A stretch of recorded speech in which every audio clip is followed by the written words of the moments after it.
radhiyallahu ankum.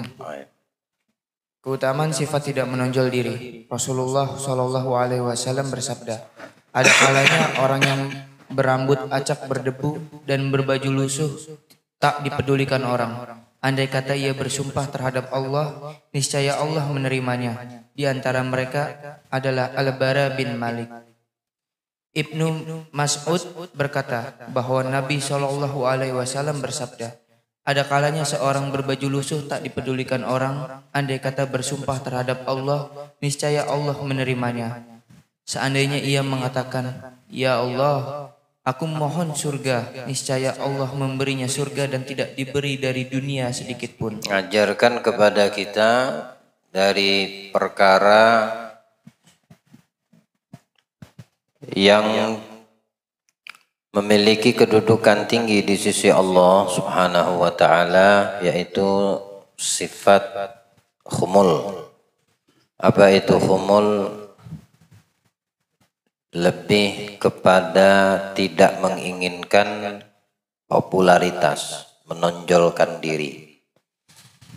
Tawadhu penuh dengan kerendahan hati, menjadikan diri mereka, pemilik hati ini, manusia tersebut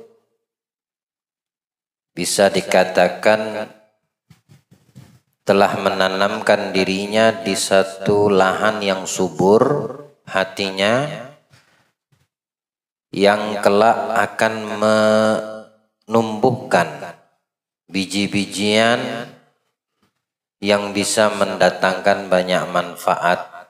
Akan tetapi dalam hal ini kemanfaatan tersebut kembali kepada dirinya sendiri. Saat ini dia menanam dirinya dengan sifat khumul. Kelak nanti ketika dibangkitkan hari kiamat, dia adalah orang yang tampil, ya, popularitasnya, kedudukannya, artinya lebih dikenal oleh orang-orang, tidak sebagaimana dia dikenal juga oleh orang-orang waktu masih hidup. Ada khumul. Dan sedikit orang yang bisa menjadikan dirinya khumul. Bukan menjadi satu tolak ukur di dalam keseharian atau aset yang digunakan pada diri hamba tersebut, dia dikatakan tidak khumul atau tidak merendahkan diri, tapi atau kedudukan dan keduniawian itu menjadikan orang itu angkuh dan sombong. Ya.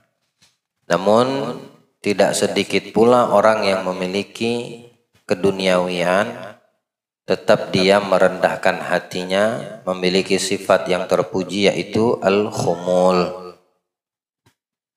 Dan dia hanya menjadikan asetnya, keduniawiannya hanya kendaraan atau wasilah, perantara untuk dia bisa sampai kepada Allah Subhanahu wa taala, namun pada hakikatnya dirinya, hatinya tetap merendah di hadapan Allah, tidak pernah mengharapkan penonjolan terhadap dirinya di halayak manusia supaya mendapat ketenaran dan lain sebagainya, dikenal, dihormati, tapi dia lebih memilih untuk tidak diketahui oleh banyak orang, namun dengan itu dia tetap melangsungkan aktivitas kebaikan dan amal kebaikan serta perkara-perkara akhirat yang sudah seharusnya dia lakukan. Dan ini pilihan.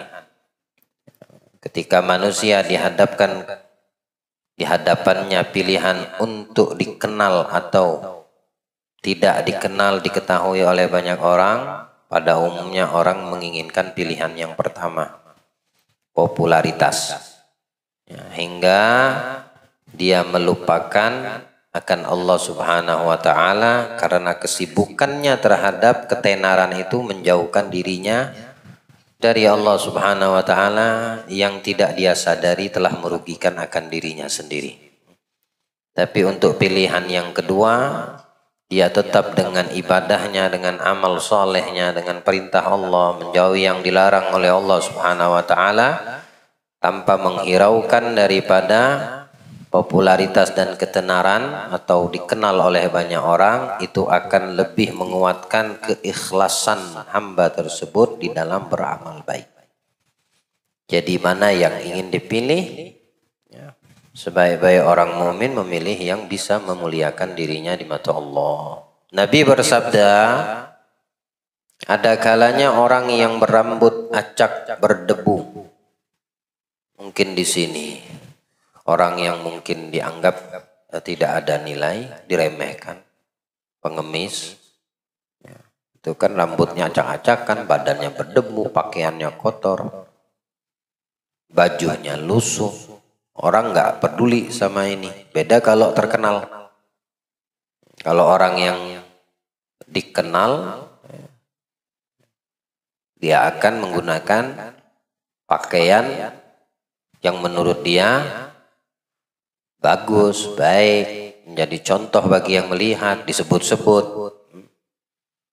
Ternyata bilang Nabi SAW, dari dua gambaran ini, andai kata yang khumul ini, yang acak-acak, yang lusuh, yang rambutnya debuan, yang nggak dilirik oleh orang, nggak dianggap oleh manusia yang di sekitarnya, andai dia bersumpah dengan membawa nama Allah, Allah terima sumpahnya. Ini mengajarkan kepada kita jangan pernah meremehkan makhluk Allah. Jangan pernah kita meremehkan orang yang mungkin banyak diremehkan oleh umumnya manusia. Datang pengemis dengan baju lusuh, datang orang butuh bantuan dengan baju lusuhnya, dengan bawaannya yang membuat, yang melihat kasihan. Ya, jangan pernah kita meremehkan atau kekhawatiran timbul pada diri kita, untung aku tidak dijadikan Allah seperti diri dia. Itu sudah musibah untuk diri yang berkata. Ya. Tapi jadikan dia orang yang mulia di sisi Allah. Binassil hadis, Nabi mengatakan dalam sabdanya, rubba ash'ad madfu'un bil abwab, rubba ash'ad aghbar madfu'un bil abwab, law agsama Allah la barrah. Bisa jadi orang yang kotor, debu, dekil, lusuh pakaian, yang tertolak dari pintu ke pintu. Datang ke pintu sini minta tolong, datang ke pintu ditolak, datang ke pintu berikutnya minta tolong, ditolak. Madfu, dia tidak diterima, bahkan dia dikucilkan, bahkan dia tidak dianggap. Lau aqsama Allah, kalau dia bersumpah dengan membawa nama Allah, la abarrah, langsung Allah kabulkan. Ada khumul, orang yang tidak menginginkan akan banyaknya aktivitas dan kesibukan duniawi. Secara otomatis juga kesibukan dunia menjauhkan orang dari pencipta dunia. Sesibuk engkau dengan duniamu, maka sebesar itu juga lupamu kepada Allah Subhanahu wa Ta'ala. Pahami itu. Andaikan ia bersumpah terhadap Allah, niscaya Allah menerima. Di antara mereka adalah Bara' bin Malik, orang yang humul, orang yang merendah, orang yang lusuh, orang yang tidak dilihat. Uwais Al-Qarani, Sayyidut Tabi'in, yang sudah kita jelaskan. Humul, tidak pernah dilihat. Bahkan orang kampungnya di Garan itu menganggap orang gila. Tiap ketemu dilewati anak-anak kecil, dilempari pakai batu. Sampai melukai dirinya. Bahkan beliau minta kalau bisa jangan lempar batu ke arah kakiku. Kalau memang harus kalian melempar batu kepada diriku, upayakan pakai batu kecil, jangan yang besar. Dan jangan lempar kakiku. Kalau kalian lempar ke arah kakiku dan kakiku rusak, sakit, susah aku untuk beribadah di malam hari kepada Allah. Nafsunya udah mati. Khumul, dianggap orang gila, tapi di alam langit paling terkenal Uwais Al-Qarani, hingga Nabi SAW langsung dengan lisan beliau memerintahkan Umar dan Ali, Kalau ketemu dengan Uwais minta istighfar darinya, maka Allah mengabulkan istighfarnya untuk kalian berdua. Umar bin Khattab, Amirul Mukminin, Ali bin dua orang ini sahabat sekali berdua orang sahabat. Nabi mengatakan minta istighfar dan doa dari Uwais. Ada khumul. Tidak mau dikenal orang, tidak mau diketahui oleh orang. Tapi dia terkenal popularitasnya, namanya di alam langit, di alam malaikat. Abdullah bin Mas'ud berkata, Nabi bersabda, ada kalanya seorang berbaju lusuh nggak dipeduliin sama orang. Andaikan bersumpah terhadap Allah, yakni membawa nama Allah, dengan sumpahnya niscaya Allah menerimanya.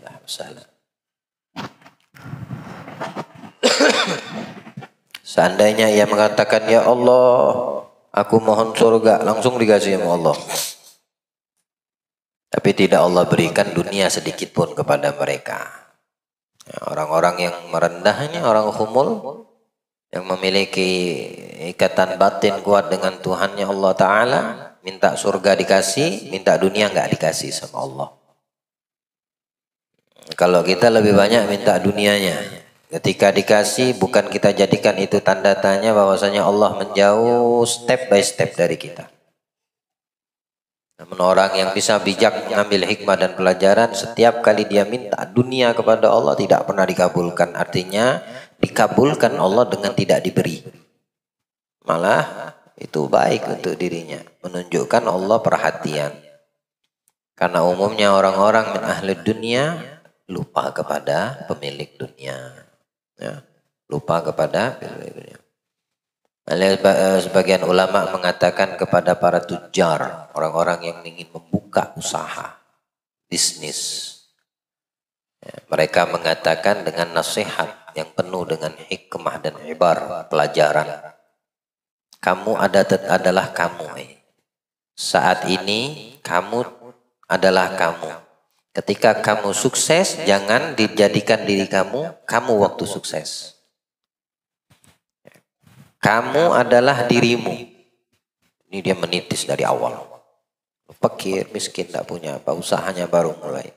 Lalu Allah angkat dia punya usaha. Melejit, bisnisnya sukses, tajir, bahkan punya jet pribadi. Oh, bayangin. Nah, pada skala seperti itu orang akan lupa diri. Umumnya ahlul dunia dengan levelnya sudah naik, dia lupa kepada dirinya sendiri. Tapi kalau dia pahami nasihat bijak ulama-ulama min ahlil ma'rifah yang menjelaskan kamu adalah kamu. Bagi yang ingin memulai daripada upaya usaha dalam urusan dunia ini, ya, mengambil sebagian daripada dunianya. Maksudnya ketika kamu sukses, kekayaan kamu melimpah, tetap kamu adalah orang yang pertama kali. Jadikan dirimu sebagaimana kamu pertama memulai usaha. Kamu miskin, kamu ke sana pinjam modal, kamu ke sini berhutang, kamu susah. Hikmahnya apa? Ketika kekayaan itu diambil sama Allah, kamu tetap kamu. Tidak ada yang bikin kaget dirimu. Memang saya dari dulu susah. Ya. Kemudian saya berupaya, saya berusaha, saya maksimal di dalam usaha saya, lobby saya. Lalu Allah angkat derajat saya. Kemudian Allah ambil lagi kekayaan yang sudah saya upayakan. Ya aku tetap adalah aku. Beginilah kondisi orang-orang yang selalu memiliki dan menanamkan di dalam hatinya makna al-khumul, tawadhu, merendah. Ya, sekalipun dunia mengangkatnya, dia tidak terangkat. Dia tetap merasa berada di bawah. Allah berikan kita pemahaman insya Allah. Dan jangan berburuk sangka kita kepada hamba-hamba Allah yang khumul. Amin. Taib. Bismillahirrahmanirrahim. Abu Hurairah radhiyallahu anhu berkata, sesungguhnya termasuk penghuni surga adalah setiap orang yang berambut acak, berdebu, memakai baju lusuh, dan tidak dipedulikan orang. Yang apabila meminta izin menemui para penguasa, ia pun tidak diberi izin. Apabila meminang wanita, mereka tidak dinikahkan. Apabila mereka berkata, maka mereka tidak didengarkan. Kebutuhan-kebutuhan seseorang di antara mereka bergejolak di dalam dadanya. Andai kata cahayanya dibagikan pada hari kiamat di antara orang-orang, niscaya ia mencukupi mereka. Oh, luar biasa nanti kemuliaan orang-orang humul di yaumil qiyamah. Pokoknya dia di mata orang, di mata manusia tidak dipedulikan, tidak diperhatikan. Tapi mereka ridho terhadap keadaan. Ya, tidak mereka memberontak. Mereka ridho dengan keadaan dirinya penuh dengan kekurangan, humul, keterbatasan. Tidak mereka memberontak. Orang seperti ini yang akan memenuhi surganya Allah Subhanahu wa taala. Bahkan cahaya mereka di hari kiamat itu mencakupi sebagian besar umat manusia. Baik. Termasuk yang meriwayatkan Abu Hurairah, ada humul. Abu Hurairah ini Abdurrahman bin Sakhr namanya. Karena sangkin dia sayang, suka memelihara perhatian sama kucing. Nah, di kum bajunya itu pernah kadang ada tersembunyi kucing. Makanya dipanggil sama Rasulullah Abahir, ya Abahir. Nah, bapaknya kucing. Maksudnya bapaknya kucing bukan yang melahirkan kucing, bukan yang mengayomi kucing, sangkin sayang sama kucing. Ada sahibul khumul, Abu Hurairah. Tidak mau banyak dikenal sama orang-orang di zamannya, walaupun keterbatasan masyarakat, ya, orang-orang beriman di situ. Tapi beliau lebih memilih untuk humul. Di antara sahabat Nabi yang sangat dicintai Nabi, di antara yang paling banyak meriwayatkan hadis Nabi kita Muhammad ada Abu Hurairah. Lebih dari 6,000 hadis, 6.000-an hadis Nabi ada di diri sosok manusia khumul yang suka menjauh dari popularitas, Abu Hurairah. Namanya Abdurrahman bin Sakhr. Diriwayatkan bahwa Umar memasuki masjid. Ia mendapati Mu'adz bin Jabal sedang menangis di kuburan Rasulullah SAW. Kemudian ia berkata, "Apa yang membuatmu menangis?" Mu'adz menjawab, "Aku mendengar Rasulullah SAW bersabda, sesungguhnya sedikit ria termasuk syirik dan sesungguhnya Allah Ta'ala mencintai orang-orang yang bertakwa dan menyembunyikan diri yang walau mereka tidak hadir, mereka tetap ada dan walaupun mereka hadir, mereka tidak dikenal. Hati mereka adalah pelita kebenaran. Mereka selamat dari setiap keadaan yang sulit dan gelap." Ini orang-orang yang diajarkan di antara definisi al-khumul atau keutamaan sifat tidak menonjolkan diri, ya, tawadhu, merendah hati. Nilai-nilai keikhlasan itu ada pada setiap amal mereka. Orangnya bahasa kita itu slow, santai. Beramal tidak mengharapkan pujian. Amal baik, amal soleh yang dikerjakan tidak juga mengharapkan ucapan terima kasih. Dan ini tingkat keikhlasannya lebih gede, lebih besar dari amal yang dilakukan. Beda dengan orang yang menginginkan ketenaran. Dia akan menjadi tujuan mata orang yang melihat. Semuanya yang dilakukan karena orang melihat, bukan karena Allah. Anak pakai baju bagus, nanti kalau dilihat sama orang kurang, ganti baju lagi. Dia mau berbuat baik karena dia populer, karena dia termasuk orang yang memiliki ketenaran, terkenal. Nah, membuat amal harus, apalagi di zaman sekarang lah. Mau bersedekah, mau berbuat amal baik harus dijadikan dokumentasi. Subhanallah. Karena terkenal tadi, viewersnya banyak, followersnya banyak, semua gerak-geriknya masuk kamera, ya, supaya orang melihat. Ya, amal seperti apa yang seperti itu? Zahirnya saja sudah menunjukkan jauh daripada tawadhu, makna merendah, tidak menginginkan atas apa yang dilakukan itu pujian dari orang, tapi prakteknya mengharapkan orang melirik. Banyak gak di zaman kita? Banyak di zaman kita. Walaupun kita tidak tahu isi hatinya dia, dengan lisan fasih mengatakan yang penting ana ikhlas. Apapun kata orang yang penting ana ikhlas. Ya kalau gitu zahir daripada amalmu juga tunjukkan. Bagaimana kalau kau beramal tidak diketahui oleh orang? Ini yang followers ini zamannya kan zamannya teknologi. Semuanya mau dilihat, semuanya mau diketahui. Semuanya mau diketahui. Dan itu ujian diantara para da'i juga termasuk ya, ujian daripada para da'i di jalan Allah Subhanahu wa ta'ala. Ya, gantung kepada niat, kembalikan itu semua dari amal kebaikan yang kita lakukan lillahi ta'ala. Dan orang yang paling besar nilai-nilai keikhlasan di dalam diri mereka terhadap amal akhirat yang mereka lakukan adalah mereka yang jauh dari ketenaran. Tapi istiqomah di dalam menjalankan kebaikan. Allah berikan kita pemahaman insyaAllah.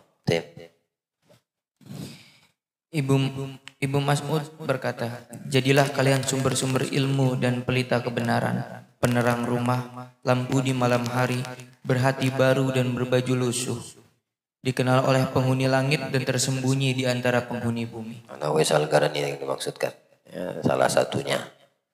Dan banyak lagi daripada kalangan ulama sufi min ahli tasawuf yang selalu berupaya mensucikan dan membersihkan hati mereka. Karena termasuk kotoran hati adalah ketenaran. Kemasyhuran itu termasuk kotoran hati. Dengan itu akan timbul kedudukan, menginginkan satu posisi, yakni kedudukan. Awalnya tenar, popularitas, dikenal. Setelahnya kedudukan, penghormatan, pengagungan.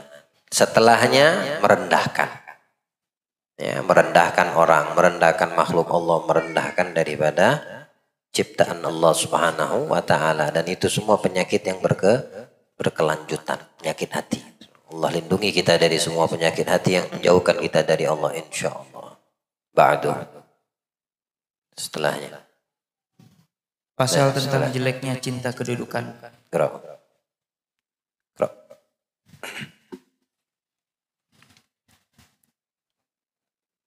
Kalau saya bilang tim yang baca sempurnakan, tapi kalau saya bilang ba'du setelahnya ganti orangnya. Bismillah radhiyallahu anhu. Gerak.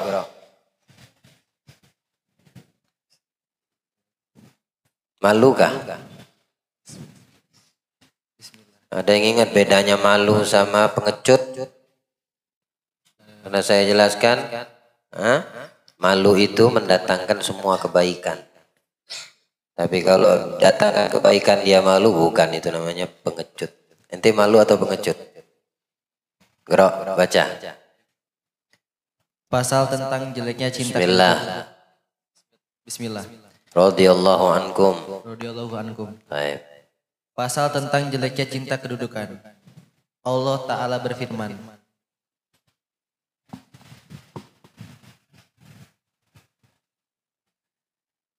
tilkat darul akhiratu naj'aluha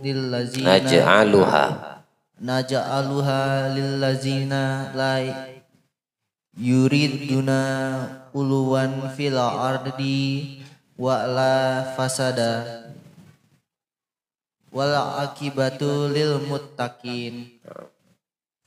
Artinya, negeri akhirat itu kami jadikan untuk orang-orang yang tidak ingin menyombongkan diri dan berbuat kerusakan di muka bumi. Dan kesudahan yang baik itu adalah bagi orang-orang yang bertakwa. Quran Surah Al-Qasas ayat 83. Hakikat kedudukan ialah pemilikan hati, sebagaimana makna harta adalah pemilikan benda-benda. Sebagaimana pemilik harta menggunakan hartanya untuk mencapai tujuan, pemilik hati menggunakannya untuk mencapai tujuan. Sedang kedudukan adalah salah satu tujuan. Hakikat kedudukan pemilikan hati. Ente pengen mendapatkan kedudukan, kuasai hati. Kuasai hati dengan tidak menginginkan ketenaran. Jadikan hati selalu memiliki sifat merendah. Ketika hati ingin menjadi tenar dan terkenal, maka disitulah keadaan manusia sudah memperlihatkan ingin mendapat kedudukan. Kedudukan dapatkan dengan penguasaan di dalam diri kita terhadap hati kita. Maka kamu telah mendapat kedudukan. Kedudukan di sisi manusia, lah di sisi Allah. Orang yang menguasai hatinya dari semua apapun yang dikatakan dalam kitab ini, dari perkara yang sebelumnya, sifat-sifat yang tidak terpuji dari perkara hati, ini orang mendapatkan kedudukan tinggi di sisi Allah. Karena kedudukan sesungguhnya adalah di sisi Allah, bukan manusia. Tapi kalau tujuannya kedudukan yang didapatkan dalam perkara-perkara duniawi, berarti dia menghilangkan dan meniadakan di dalam dirinya untuk mendapatkan popularitas di sisi Allah. Kedudukan yang tinggi di sisi Allah lebih utama daripada kedudukan dunia yang sementara. Meskipun satu dari barat sampai timur mencintai kamu, tidak menjadi satu jaminan dia bisa menyelamatkan kamu di yaumil qiyamah. Tapi ketika sudah memiliki kedudukan di sisi Allah, dikenal Allah, dicintai Allah, di dalam pengawasan Allah, di dalam perlindungan Allah, di dunia dia selamat, belum lagi nanti di akhirat kebahagiaan abadi yang telah dipersiapkan. Jadi orang yang mendapatkan hakikat kedudukan bukan orang yang banyak dikenal di dunia dengan kemewahan yang ada pada diri, penghormatan, kedudukan, wilayah dan lain sebagainya. Bukan. Hakikat kedudukan itu ketika dia mendapatkan kepemilikan jiwanya, mendapatkan kepemilikan hatinya. Tidak ada di dalam hatinya benci sama orang, gak ada di dalam hatinya hasud terhadap orang akan nikmat yang didapatkan orang lain. Tidak ada di dalam hatinya ujub, bangga terhadap apa yang ada pada dirinya sendiri. Tidak ada di dalam dirinya dalam hatinya ingin mendapat omongan pujian dari orang lain. Tidak ada di dalam hatinya. Ini orang yang memiliki hati ya, menyepelekan makhluk Allah, sombong. Tidak ada, itu semua kosong dari hatinya. Walaupun untuk menggapai hal tersebut bukan semudah membolak-balikkan telapak tangan. Perlunya di situ al-mujahadah, kesungguhan, menekan diri kita step by step, pelan. Tapi sesuatu yang pasti, wal bagi sisanya Allah yang akan memberikan bantuan. Ketika Allah mendapatkan kesungguhan pada diri kita untuk membersihkan jiwa kita, hati kita daripada unsur apapun benalu di dalam hati yang menjauhkan kita dari Allah Subhanahu wa taala, Allah akan membantu kekurangan atau sisa yang kita perlukan untuk mendapatkan level dan tahap tersebut. Allah berikan itu semua untuk kita insyaallah. Ya, melalui perkumpulan baik seperti ini, terbuka hati kita untuk memperbaiki jiwa, memperbaiki hati, memperbaiki diri, memperbaiki daripada zahir wa batin kita. Ya, mudah-mudahan insyaallah. Ya, orang yang memahami hakikat kedudukan bukan karena dihormati, kedudukannya tinggi. Ya, ketika orang segan, bukan. Tapi ketika dia menguasai dan memiliki hatinya. Sebagaimana makna harta adalah kepemilikan benda. Ya, itulah gambarannya. Harta benda, uangmu. Ya, benda yang kau miliki. Pemiliknya siapa? Kamu. Seperti itu juga kedudukan hati. Ada orang yang mempunyai hati, tapi bukan dia pemiliknya. Mestinya dia yang memiliki hatinya. Sebagaimana kamu yang mempunyai uang, uang itu milik kamu. Uang itu adalah benda. Tapi kamu yang memiliki. Berapa banyak manusia di antara orang-orang yang ada di sekitar kita. Na'udzubillah, semoga Allah jauhkan itu tidak ada pada kita. Hatinya kita yang punya. Hatinya ada pada kita. Pemiliknya syaitan, iblis. Yang memiliki hati kita, yang menguasai jiwa kita. Bukan yang punya badan, tapi iblis, syaitan.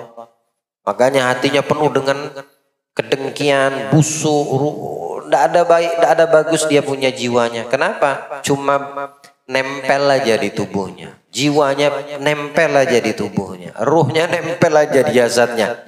Tapi yang mengendalikan syaitan, iblis. Alhamdulillah. Allah lindungi kita dari hal seperti itu insya Allah. Milik harta, pengguna benda bentuknya, tapi kamu yang memiliki. Itu perumpamaan yang sangat logik, ya, yang sangat bisa diterima, masuk akal. Baik. Sebagaimana harta diperoleh dengan bekerja, hati pun diperoleh dengan berbagai muamalat. Hati tidak dapat ditundukkan kecuali dengan keyakinan. Bila setiap sifat kesempurnaan diyakini oleh manusia, maka hatinya tunduk kepadanya. Bahkan, penguasa hati manusia berarti memperbudaknya. Dan apabila hati disukai, maka kedudukan lebih patut. Kedudukan itu makanan rohani yang menghendaki.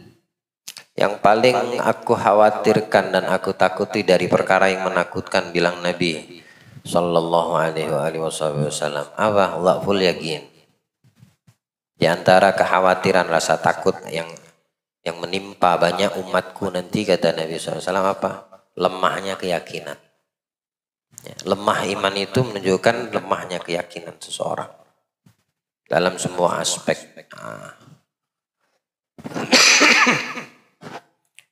Kurang yakin, ya. Tipisnya iman,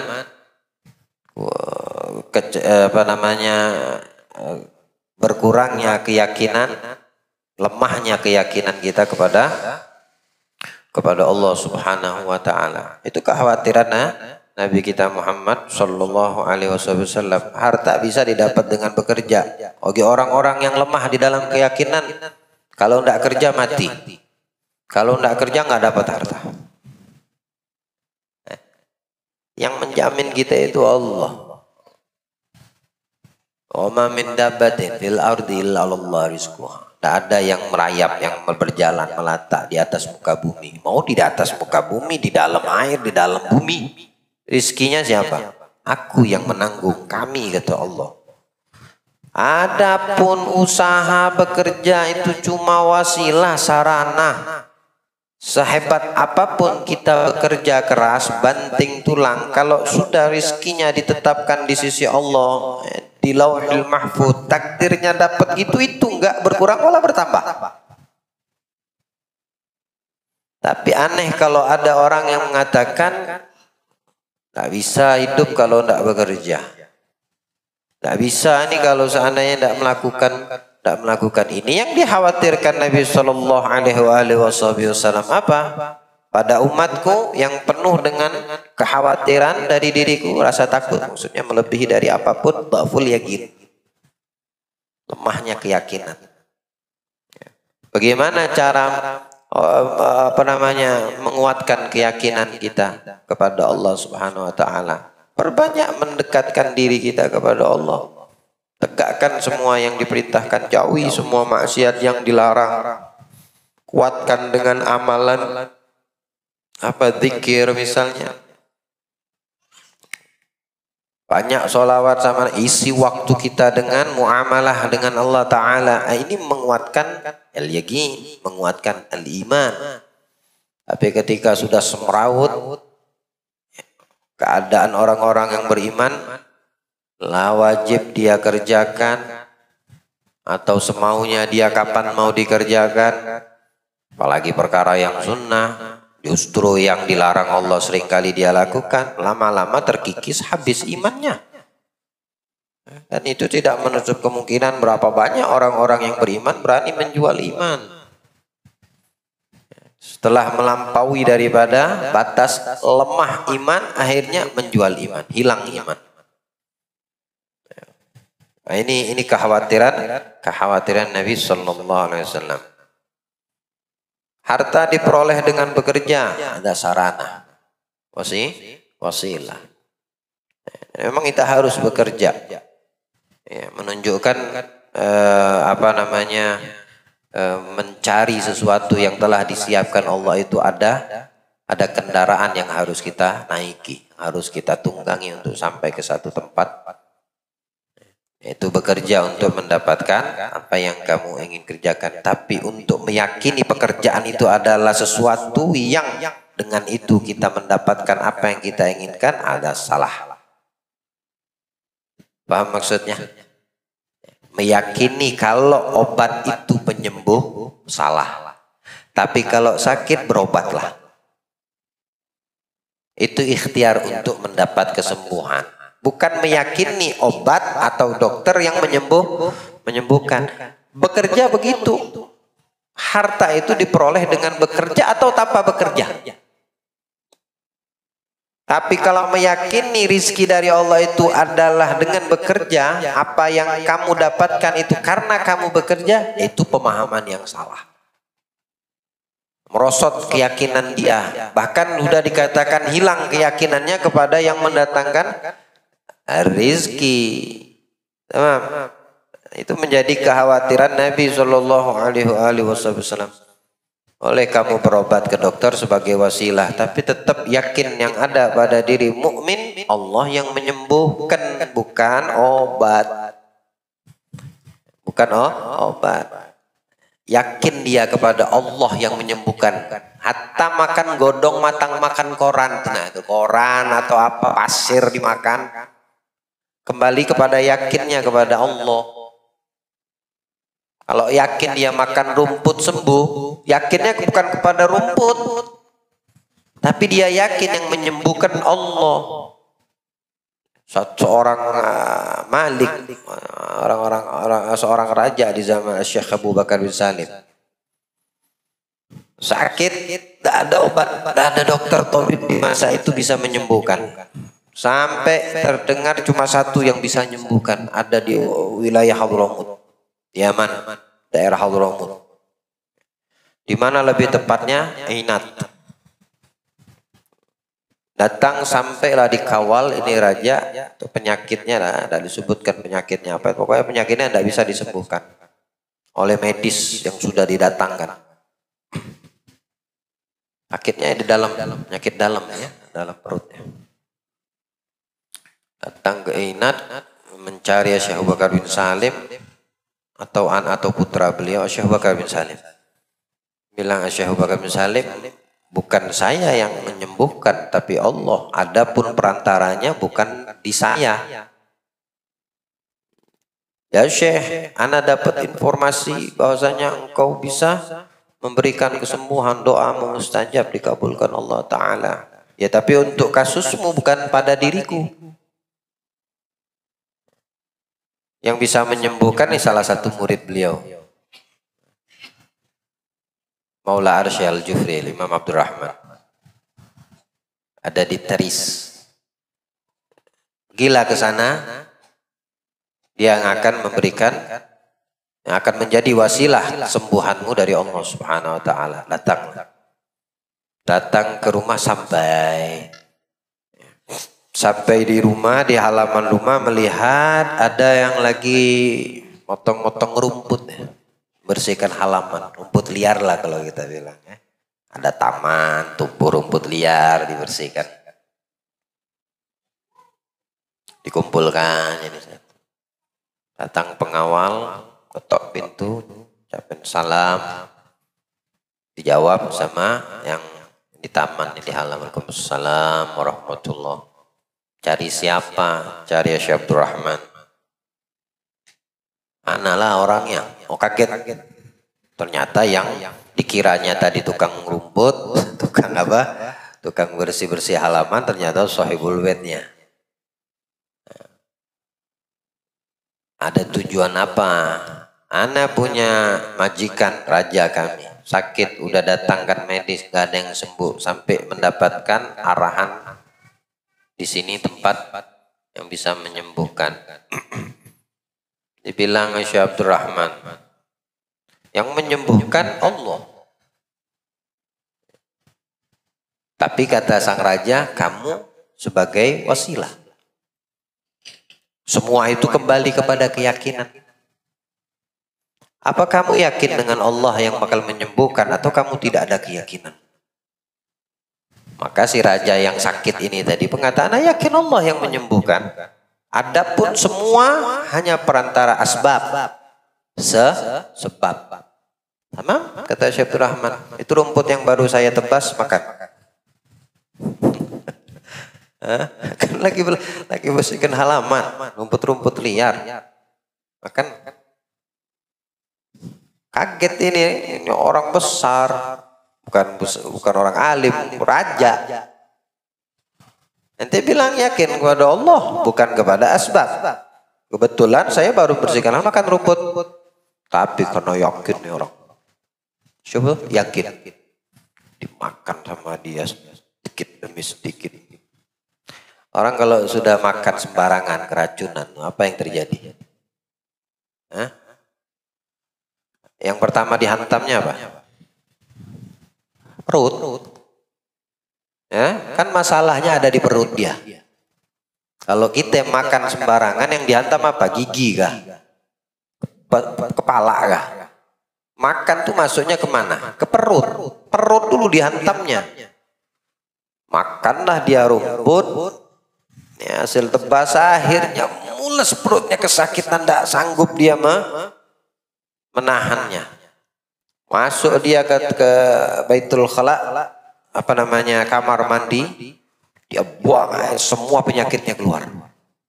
Semua penyakitnya keluar, bukan yang keluar itu cuma rumput, macam-macam darah, nanah, isi penyakit perutnya itu keluar semua. Apa gara-gara sebab rumput? Bukan, karena yakin Allah yang menyembuhkan. Nah, ini keyakinan yang seperti ini di akhir zaman menjadi kekhawatiran Nabi kita Muhammad banyak didapatkan oleh umatnya. Allah kuatkan yakin kita insya Allah. Ya, Allah jadikan keimanan dan keyakinan kita kuat. Baik. Ketinggian dan kekuasaan karena ruh itu berasal dari alam urusan Allah. Sedang ia menghendaki kekuasaan dan ketinggian serta perbudakan penguasaan orang lain dan menyukai kesempurnaan serta mencarinya.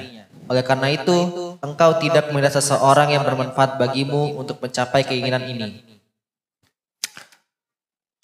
Yu'til hikmata man yasha' wa man yu'tal hikmata faqad utiya khairan katsira. Allah itu mendatangkan hikmah kepada siapa yang diinginkan. Non kita termasuk orang yang diinginkan, hamba yang diinginkan. Siapa orang yang mendapatkan hikmah, maka dia telah mendapatkan banyak kebaikan.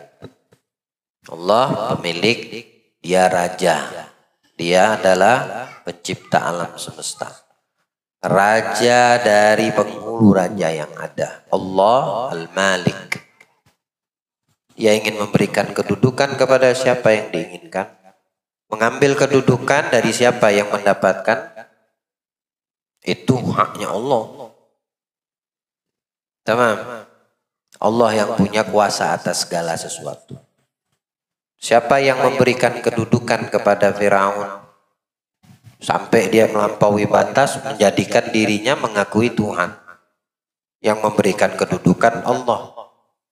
Tapi karena dia melampaui batas, diambil lagi sama Allah kedudukan tersebut. Siapa yang memberikan Korun kedudukan? Korun itu ibaratnya menteri perekonomiannya ke Firaun. Korun itu menteri perekonomian. Jadi perekonomian Firaun itu siapa yang memutarkan? Korun. Karena dia banyak hartanya. Militernya Haman. Ini kan satu zaman semua. Nah, ini ayat ditunjukkan jeleknya cinta kedudukan. Tilkad darul akhirati naj'aluha lil ladzina la yuriduna 'uluwan fil ardi wala fasada wal aqibatu lil muttaqin. Siapa yang membuat kerusakan? Ini akhirat kata Allah. Kami cuma peruntukkan bagi mereka yang tidak menyombongkan diri. Siapa yang menyombongkan diri di atas muka bumi? Firaun, Qarun, Aman. Ada surat Al-Qasas ya. Menjelaskan bahwasanya bagaimana dahsyatnya orang yang mencintai kedudukan, yang digambarkan oleh Allah ini ditujukan kepada Qarun. Coba buka aplikasi Qur'annya, surat Al-Qasas ayat 83 ya. Sebelumnya itu 74 atau 76. Al-Qasas. Inna Qaruna kana min qaumi Musa fa bagha alaihim wa atainahu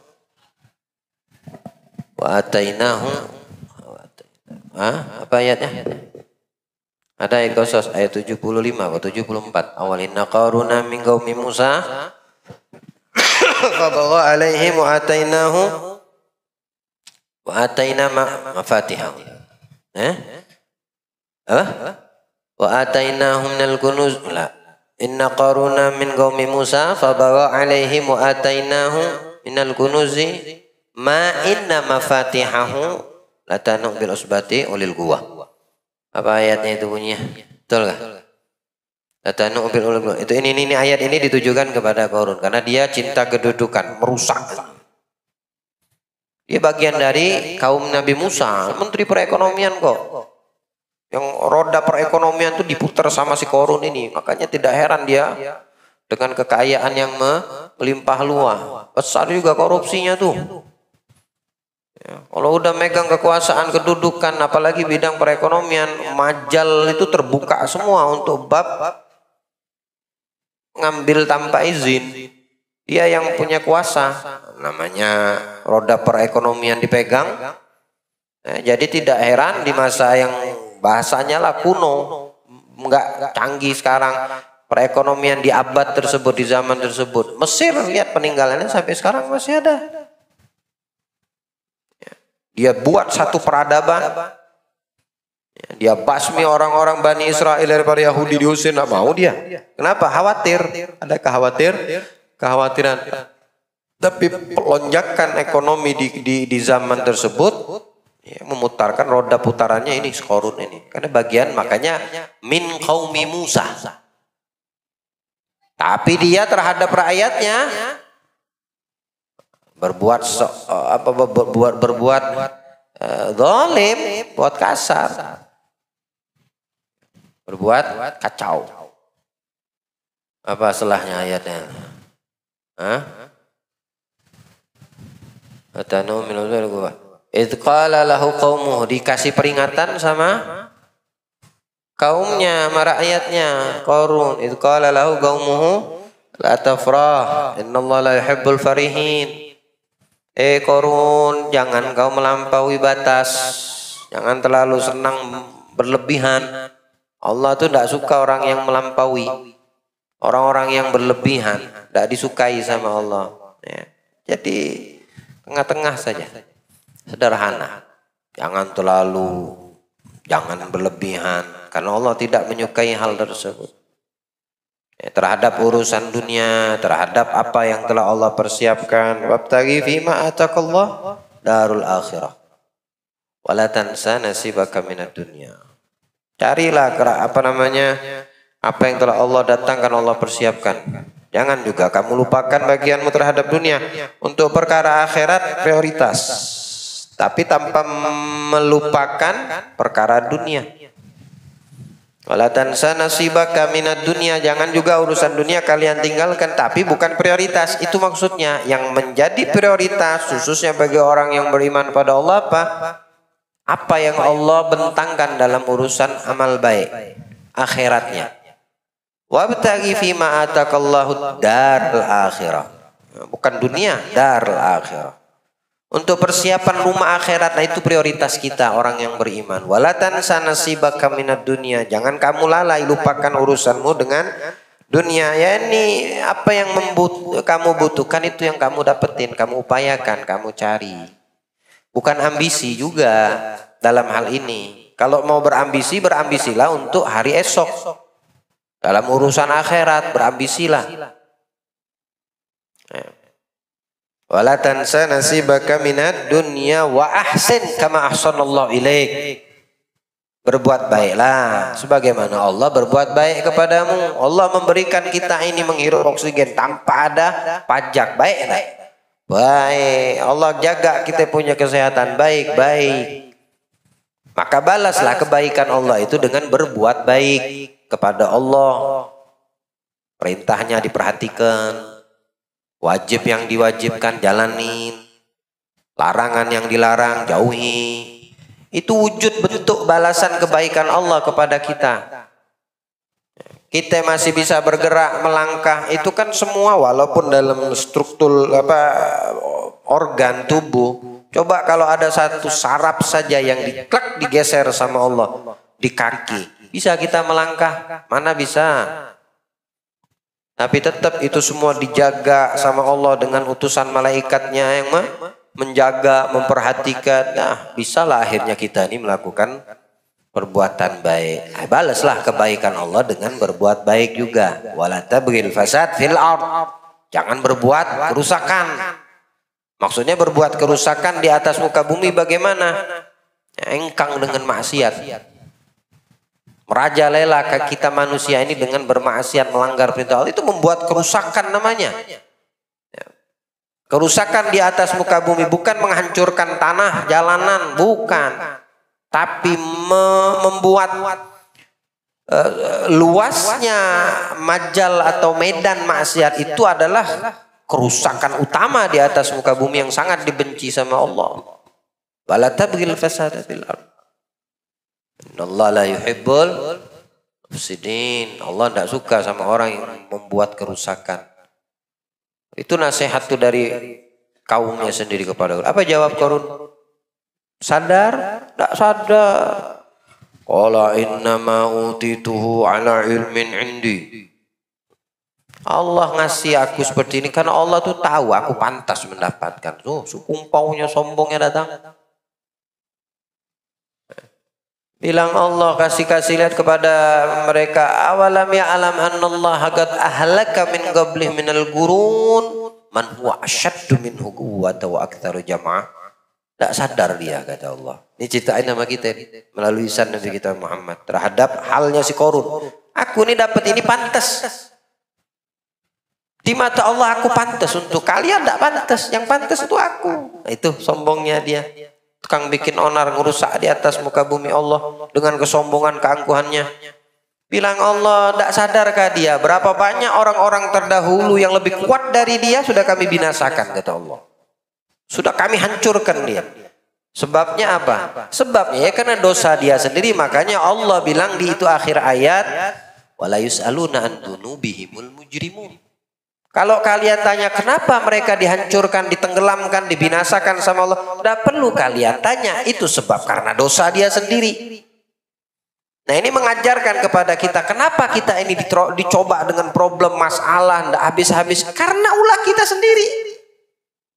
Jangan kamu bertanya, apalagi mengeluh, apalagi komen kepada Allah, ya Allah, kenapa aneh udah ini, aneh udah, kenapa ujian hidupku tidak habis-habis? Ulahmu sendiri. Sudah dijawab kok sama Allah dalam Al-Quran. Jadi solusi bagaimana? Rujuk kembali kepada Allah. Ubah manajemen kita, muamalah kita. Komunikasi kita dengan Allah, di situ akan merubah daripada keadaan kita. Jadi yang menghancurkan itu diri manusia sendiri, yang memulai kebaikan dan mendatangkan keberkahan ya manusia itu sendiri, bukan orang lain. Adapun yang ada di sekitar hanya support, memberikan semangat, memberikan dorongan. Imma dorongannya itu menghancurkan, membinasakan dia, wa illa mengangkat derajat dan kedudukan dia di sisi Allah. Makanya bilang Allah, wala yus'alu ala wala tus'alu an dzunubihimul mujrimun. Dosa kita, dosa mereka itu yang menjadikan Allah membinasakan, menghancurkan. Apa kesalahannya? Kalau dia keluar dengan di hadapan kaum rakyat-rakyatnya dengan kemegahan, kemewahannya, yang melihat juga ada terbagi menjadi dua kelompok. Yang melihat itu Qarun. Kalau dia keluar dengan kaumnya, oh megahnya bukan main. Kala-kala pawai yang ada di Tarakan itu. Pawai mobil apa itu yang mengelilingi kota Tarakan. Kala-kala tidak ada apa-apanya. Ada pawai kah di sini? Di sebagian daerah kan kota ada pawai. Di Lombok ya kalau malam lebaran ada pawai bikin rumah apa perahu jalan kelilingi kota Lombok. Kalau di Tarakan kapan itu kejadiannya itu? Kemarin tuh ada juga tuh keliling rame macet tutup jalan tutup sini pawai ya. Gitu lah si Korun kalau keluar pamer. Pamer. Yang ngelihat pawai rame enggak? Yang ngelihat Korun juga rame. Ada dua kelompok. Ada dua sudut pandang. Pandangan orang ahlul dunia, ada pandangan orang ahlul akhirah. Kalau yang penduduk ahlul dunia ini yang cinta dalam hati dunia melihat apa yang ditampilkan Korun, pengen seperti Korun. Beruntungnya Korun. Coba kita seperti dia. Kata yang dunia ini, kata yang di hatinya dipenuhi keinginan duniawi. Ya. Kata orang-orang yang di dalam hatinya dipenuhi akhiratnya, oh celaka dia. Celaka ini orang. Dan celaka kalian yang menginginkan seperti itu. Seperti si Korun. Lupanya kalian lupa di sisi Allah itu lebih dari apa yang kalian lihat terhadap Korun. Itu Allah menceritakan semua itu dalam Al-Quran. Di ayat ini sampai ke ayat ini. Ini ayat ke-83. Pahami. Hingga Allah menurunkan siksa dan azabnya kepada Korun, kepada hartanya, ditelan pelan-pelan sama bumi, baru mereka yang melihat dunia itu menyesal. Baru mereka paham, baru mereka sadar. Di situ Allah memberikan kesimpulan kepada kita umat manusia. Memberikan satu pemahaman. Agar kita bisa mengambil hikmah. Dari cinta kedudukan itu semua sudah Allah beri contoh dan hakikatnya kejadiannya pada si Korun. Di ayat ini yang cinta kepada kedudukan jeleknya udah didapetin Korun. Makanya Allah berikan satu kesimpulan di dalam itu ayat di ayat 83 ini. Tilkad darul akhirah. Itu rumah akhirat. Maksudnya akhirat, negeri akhirat. Naj'aluha lilladzina la yuriduna 'uluwan fil ardi wala fasada. Kami cuma berikan akhirat itu kepada orang yang tidak memiliki kesombongan di atas dunia. Maksudnya kesombongan apa? Kedudukan. Orang yang punya kedudukan mesti di hatinya punya sifat sombong. Dan tidak akan Allah berikan akhirat untuk mereka. Sehingga mereka bertobat kembali kepada Allah dan menjadikan dirinya hamba yang merendah. Sombong itu cuma punya Allah. Tidak boleh ada yang memiliki. Nah, ketika ada orang punya sifat sombong dihantam sama Allah. Baru tahu rasa. Sedangkan akhirat dimiliki orang yang rendah. Orang yang humul. Orang yang tidak mau kedudukan. Orang yang tidak mau popularitas. Orang yang tidak mau ketenaran. Orang yang tidak mau terkenal. Akhirat diciptakan untuk mereka. Dan orang yang tidak merusak di atas muka bumi dengan apa? Kemaksiatan wala fasada, uluwan fil ardi wala fasada. Dan kesudahan bagi orang yang bertakwa. Ujung-ujungnya bagi orang yang bertakwa yang memahami ini ayat, dia akan mendapatkan negeri akhirat. Allah berikan kita pemahaman insyaallah. Dijauhkan dari kita sifat sombong. Allah jauhkan dari hati kita cinta kepada kedudukan, cinta kepada dunia. Dan Allah tumbuhkan di hati kita hubbul akhirah, cinta kepada urusan akhirat. Insyaallah mudah-mudahan dengan perkumpulan baik mendatangkan kebaikan dan melahirkan di dalam hati dan jiwa kita kebaikan banyak untuk negeri akhirat yang kita harapkan. Amin Allahumma amin. Wassallallahu ala sayyidil mursalin sayyidina Muhammadin wa ala alihi wa sahbihi wasallam. Alhamdulillah rabbil alamin.